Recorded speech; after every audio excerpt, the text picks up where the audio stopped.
Hey everyone, Till here. Today I'm reviewing the Minisopuru Vertical Mac Mini Hub. First of all, a disclaimer, this is a review unit provided by the company.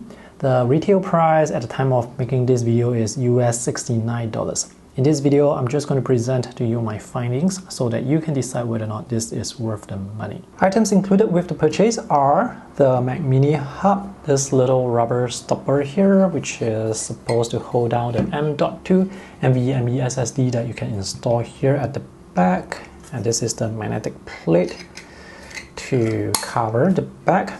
This is the thermal pad. And this is the instruction manual. When you first take this hub out of the box, you will notice the USB-C cable is attached to the hub, and this is not removable. I don't consider this permanent cable attachment here to be a downside because it's not like you are going to attach or detach that often. So here there are three big pieces of rubber padding to hold the Mac Mini. This hub only comes in silver and this metal is aluminum. It's textured, so the texture feels very nice. The edges are beveled slightly, so the edges are not sharp. There are rounded corners at the top and also at the bottom. And here you can see this removable magnetic plate that covers the M.2 NVMe SSD holder. Installation of the SSD is very straightforward. You just push it in and use the rubber stopper provided to hold it down. After you paste the thermal pad on the SSD, you can put the magnetic plate back, and this will hold down the thermal pad and the SSD with magnets. So the installation doesn't require any screws. So now let's put the Mac Mini onto the hub. So the cable should go to the back like this so that you don't see the cable in front, and you can attach this to one of the Thunderbolt ports on your Mac Mini, and the power light here will come on. When it comes to Mac Mini hubs and docking stations, it usually comes down to two types of design, the vertical stand or the flat design.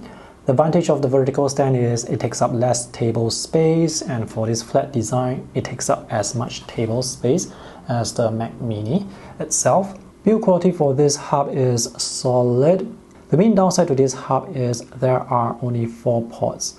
So that's the micro SD card slot, full-size SD card slot, 2 USB-C ports with USB 3.2 Gen 2 speeds. So this is a minimalist setup that does not take up too much space on the table.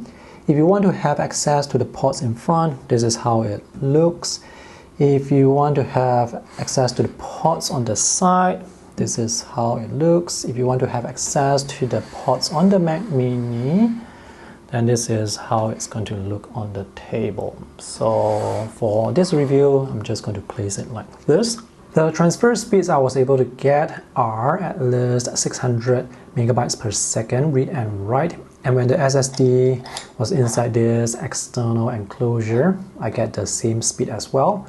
When I tested the Samsung T7 SSD, the read speeds are maybe 10% slower, but still fast enough for 4K, 25 or 30 FPS video editing. The read speed for the SD card slot is around 89 megabytes per second, which is the usual speed for SD card readers. This is a pretty straightforward product to review. It looks good and it works well. The transfer speeds are also quite fast enough for 4K 30 FPS video editing. The main downsides or limitations would be the number of ports or the variety of ports. The USB-C ports cannot output video. There is no power delivery because this is powered by the Mac Mini. I wasn't able to test whether the USB-C ports can provide enough power to power an external spinning hard drive because I don't have one to test.